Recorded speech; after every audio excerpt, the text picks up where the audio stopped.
Mga kalangga, maayong buntag ka natong tanan. Kumusta sa atong enjoy nga New Year kagabi nakatawa ko kagabi mga kalangga kay arang linawa dyan diri sa amo sa alas 12. Imo madungog ka ng mga hagak-hakra sa mga kuan, mga hagak-hakra sa mga nag-enjoy sa gawas.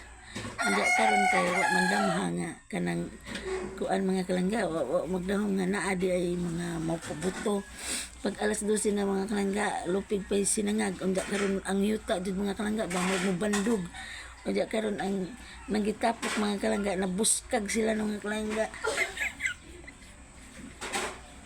Aring nakita jud ko mga kalangga nga ang ilang formal nga paglingkod nga ugpot sa usa mga kalangga mura sila gad buwag bitaw mga kaingon kag mura kag kaingon kag kanang nagi-armageddon na kay grabe man gadzong ka nalisang ba dihay nadungog na nga niingog silingan na ni mura man gadzong kapabuto nagkalibutan di nga na ay katawa ka dyan na ako rin sa minusod. Mana pagawas na ako. Uy, ginoo ko. Marag di nagsud mo po kanang naaigawas sa kahadlok tanaan ba nga gabuto-buto dya.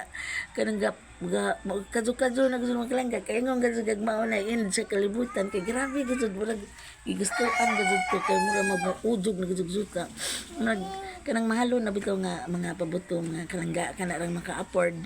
O nga pabuto. Mga di basta-basta pod. Oh. Oto, naugpot sila mga kalangga, mura bagay kabuhian. Namuot ka dyan ko dyan. Nagkuan si Kaya kagabi ka nang nagkurug-kurug kay murag nalinsan si Kaya sa mga pabuto.